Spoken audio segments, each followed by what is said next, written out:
Opa, finalmente vamos agora conversar com o Mário Heringer, ele que é deputado, líder do PDT, deputado pelo PDT de Minas Gerais, está há muito tempo já na casa, é alguém que já tem uma longa trajetória na política e que passou por diversos momentos de tensão na política, mas igual a esse. Heringer, obrigado, viu, pelo tempo, obrigado por estar aqui conosco. O senhor acha que esse momento que o Brasil viveu, a gente chegou de fato prestes a um novo estado de exceção? O senhor encara essa movimentação do bolsonarismo como uma tentativa de golpe e, sendo assim, não seria passível ou seria passível de anistia, na opinião do senhor? Boa noite, Guga. Boa noite, Ricardo. Prazer estar falando com vocês aqui muito rapidamente, até porque esse assunto é um assunto que a gente pode conversar horas sobre ele. Te respondendo objetivamente, Guga, com certeza nós passamos por um momento de tensão muito grande com relação à democracia do Brasil, porque aqueles atos do 8 de janeiro foram precedidos de outros atos muito significativos e que, com certeza, provocaram que se culminasse naquele movimento, e não só naquele movimento, outros continuaram a seguir, porque a gente vê continuadamente uma insistência em determinadas teses que levaram àquele dia fatídico do 8 de janeiro. Então, não tenho dúvida nenhuma, você disse, eu sou experiente, mas eu estava ouvindo seu pai aí há pouco falando na outra entrevista com o médico, na verdade nós somos velhos, a gente já viveu muita coisa e com certeza a nossa experiência pesa um pouquinho nas nossas análises. Você acha, Mário, que não há chance realmente dessa anistia, desse projeto, não só prosperar, mas, enfim, se tornar realidade e beneficiar os golpistas do 8 de janeiro e, por tabela, o Bolsonaro? Você concorda com aquele meu raciocínio ou você acha que não? Pode ter uma chance aí, não só de ser aprovado o projeto, como de se tornar uma realidade? Ô, Ricardo, como você sabe, você é experiente, tudo pode acontecer naquela casa. Eu espero que não aconteça esse final que você acabou de dizer, porque eu acho realmente que houve uma tentativa de golpe, eu acho realmente que aquelas pessoas que participaram ali, alguns deles poderiam até ser massa de manobra, mas com certeza aquele monte de ônibus que chegou no dia do evento em Brasília, aquilo, sem dúvida nenhuma, foi organizado. Então, eu não tenho dúvida nenhuma que a gente imaginar que aquilo foi combustão espontânea, pegou fogo, pau. Não, não foi. Na verdade, aquilo ali foi organizado, tem método, e um método que era o objetivo, na minha concepção, era, sendo ali o primeiro estupim, que outros estados, outras cidades poderiam começar a fazer um movimento que fizesse e obrigasse a uma reação da sociedade. Eles não conseguiram esse intento também. Então, apesar de ter feito todo aquele evento em Brasília, eles não conseguiram fazer essa reprodução espontânea, que eles queriam dizer que era espontânea em Brasília, e não era, que a reprodução espontânea do ato poderia repetir em Minas, Belo Horizonte, São Paulo, Rio de Janeiro e nas demais cidades, as cidades maiores do Brasil. Isso não aconteceu. E isso gerou um mecanismo de frustração também para esse pessoal, porque a expectativa era um golpe, sim, eu não tenho dúvida nenhuma disso, e felizmente esse golpe não prosperou. Eu imagino, nesse momento que nós estamos vivendo, que nós precisamos de ter muito cuidado, porque a simples decisão de colocar ou não colocar para pautar esse projeto, que, aliás, são vários projetos, se eu não me engano, são 7 projetos do PL e um projeto de um deputado republicano, que estão nesse bolo, com ofertas as mais diversas de soluções. Essas ofertas, inclusive, são mágicas, porque elas anistiam o passado, o presente e o futuro, uma coisa assim que eu nunca vi. Aliás, pressupõe uma anistia para quem não foi condenado, porque o objetivo principal dessa anistia sem dúvida nenhuma, os mentores, os que agiram coordenando, financiando, estimulando, e os os manifestantes, vamos chamar assim, do dia 8 de janeiro, eles estão servindo só de escudo para um projeto muito maior, que é o projeto de isenção dos principais culpados e dos organizadores. Então, nesse momento, a gente pensar que a gente pode, no meio de um processo ainda em andamento, no Supremo Tribunal Federal, nós fazermos casuisticamente uma lei que libere esses casos, é uma desconsideração e a gente está se imiscuindo na função do judiciário, coisa que a gente sempre reclama quando acontece no legislativo, nós estaríamos repetindo o que a gente às vezes reclama. Então, na verdade, eu acho que seria um enfrentamento ao judiciário desnecessário. O Hugo é uma pessoa que até agora, no momento, tem se mostrado muito tranquilo, equilibrado, não é precipitado. Eu estou gostando das reuniões que ele faz, ele conduz com muita calma, ouve o tempo todo, mas eu tenho certeza absoluta que ele está ponderando isso tudo, porque, finalmente, ele não é só o presidente da Câmara, ele é a terceira pessoa na lista sucessória do presidente, da segunda pessoa na lista sucessória do presidente da República. E isso tem uma outra responsabilidade. Além de ter a responsabilidade com a presidência da Câmara, tem uma responsabilidade maior com o processo democrático diretamente ligado a um executivo. Então, na verdade, eu acho que, nesse momento, é completamente improcedente que isso aconteça.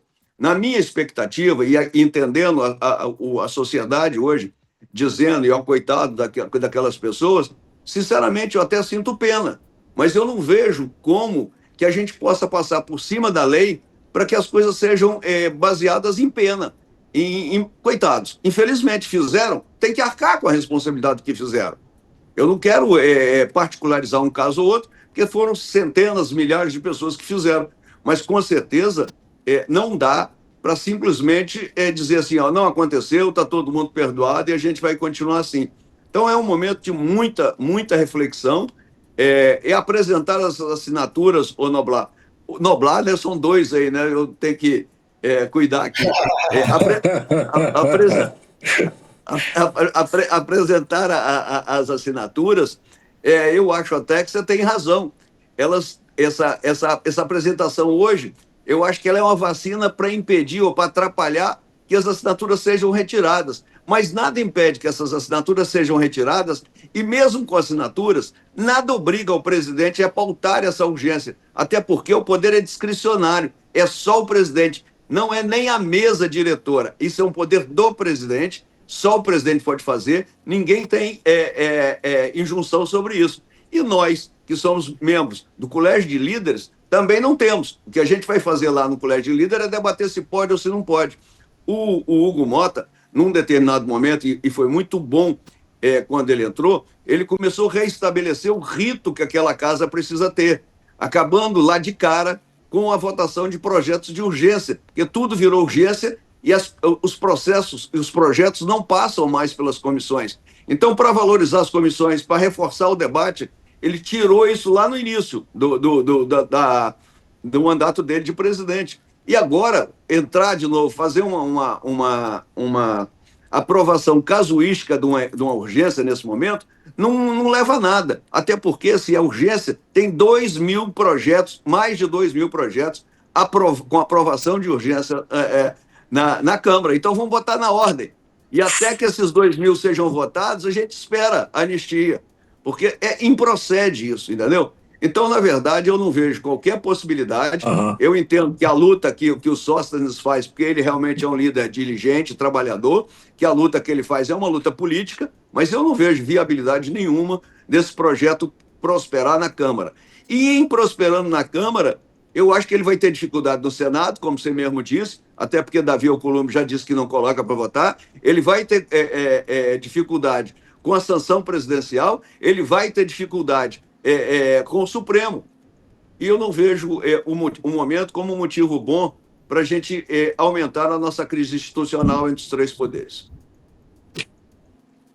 Me diga por último, Mário, o seguinte, se esse golpe que a gente viu, todo mundo que quis assistir ou pôde assistir, assistiu ao vivo, um golpe transmitido pela televisão no dia 8 de janeiro de 23, a cores e tudo, todo mundo viu. Se esse golpe tivesse dado certo, tivesse sido um êxito, portanto, a situação seria outra, seria de um regime ditatorial ou, no mínimo, autoritário implantado naquele momento. Porque para revogar uma eleição que tinha acontecido e sido considerada limpa pela justiça eleitoral, pelo amor de Deus, só mesmo através de um ato de força como aquele que se tentou e que fracassou. Mas, digamos, se aquilo ali tivesse dado certo, esse Congresso que, pelo seu perfil, o perfil dele, Congresso, é muito conservador, não apoiaria, não acabaria apoiando a nova situação a pretexto de qualquer coisa? O que é que você acha? Eu acho que você tem razão, porque se 264 pessoas assinaram essa proposta, é uma proposta de grandes pessoas, tem pessoas que estão em causa, com certeza, tem pessoas que estão ali exatamente porque acreditam na história, que não foi um golpe e tal, mas tem muita gente já se adaptando à situação, inclusive do seu desempenho eleitoral futuro, de agradar determinados segmentos. E eu não tenho dúvida nenhuma, se em 64 acabou a maioria também ficando com o golpe, né? Aqui também ficaria, não teria muita diferença. Nós teríamos outros Rubem Paivas, outras pessoas que sofreriam, teríamos outros deputados que seriam cassados, teríamos governadores cassados, teríamos assim, todo aquele processo, porque aquilo ali é um método, está tudo certinho, já tem uma cartilha. Eu não tenho dúvida nenhuma que nós não estaríamos discutindo isso aqui agora. Provavelmente nós não estaríamos nem falando sobre esse assunto. Seguramente. Guga, tem alguma pergunta ainda para o Mário? Olha, lá no seu estado, pegar agora, aproveitando que Bolsonaro, inelegível, ainda deve ser condenado e não terá anistia, quem está querendo sonhar alto aí e quem sabe pegar o espólio político do Bolsonaro para ele é o Zema, aí de Minas Gerais. O que você acha do Zema como líder dessa extrema-direita carente de candidatura como ficarão? Bem, na verdade, em Minas Gerais há uma grande divisão já dos postulantes ao cargo de governador pela direita. Tem 3 ou 4 pela direita querendo ser candidato. Eu acho que quanto mais candidatos aí pela direita, melhor para nós. Porque aí a gente ajeita no centro-esquerda e a gente, se Deus quiser, mantém Minas Gerais numa condição melhor para o Brasil e para Minas, com certeza. Porque o Minas reflete eleitoralmente o que acontece no Brasil. Tanto vê que no finalzinho da apuração da eleição passada, nós tivemos aí o Minas Gerais virando a eleição no finalzinho, como foi pelo Brasil, por uma pequena diferença. Então, Minas é muito importante por isso, porque é uma síntese do Brasil. Nós temos o Nordeste em Minas Gerais, nós temos o Sul em Minas Gerais, nós temos o Triângulo e o Centro-Oeste em Minas Gerais, nós temos a Zona da Mata, que mais para o lado de Espírito Santo e Rio de Janeiro, e com certeza, Minas é muito importante nesse projeto, nesse processo. O governador Zema, na minha opinião, ele se encantou também com as mídias sociais. E agora começou, em lugar de governar, porque também governou com benefício daquela liminar conseguida pelo Fernando Pimentel para não pagar a dívida de Minas Gerais, ele governou durante 5 anos sem problema nenhum, porque ele não pagou a dívida. Então, ele não resolveu o problema. Ele fez um governo escorado numa liminar, conseguido, inclusive, pelo seu antecessor. E depois disso, nesse segundo mandato, não vejo o governador Zema, com todo o respeito que tenho, fazendo nada que possa justificar ele pleitear uma candidatura a presidente da República. Eu acho que é muito pouco tempo de política, é muito pouco de trabalho mostrado no estado de Minas Gerais para que ele pretenda ser candidato a governador. Mas cada um escolhe o que quer. Nós temos que nos organizar para que tenhamos candidatos viáveis e enfrentar esse tipo de situação. Mas sabe como é que é, né? Até agora a gente não decidiu nada, não sabe nada, até como nós vamos nos conduzir em Minas, e fica muito difícil da gente antecipadamente prever alguma coisa. No nível de Brasil, eu acho que nós estamos assistindo a mais ou menos a mesma coisa. Tem muito candidato de direita e nós só temos um candidato até agora que a gente vê viabilidade, que é o presidente Lula. Mas será que o Lula vai ser candidato?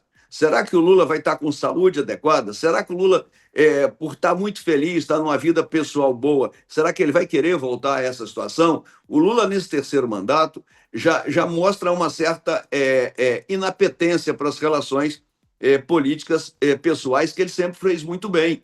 Então, essa é uma questão que a gente tem que pensar, tanto no nível estadual para Minas Gerais, que é o nosso caso específico, e no nível nacional. Mário, muito obrigado pela Mário. sua participação e precisamos nos encontrar novamente aqui em Brasília com mais frequência. Precisamos voltar a fumar um charutinho aí.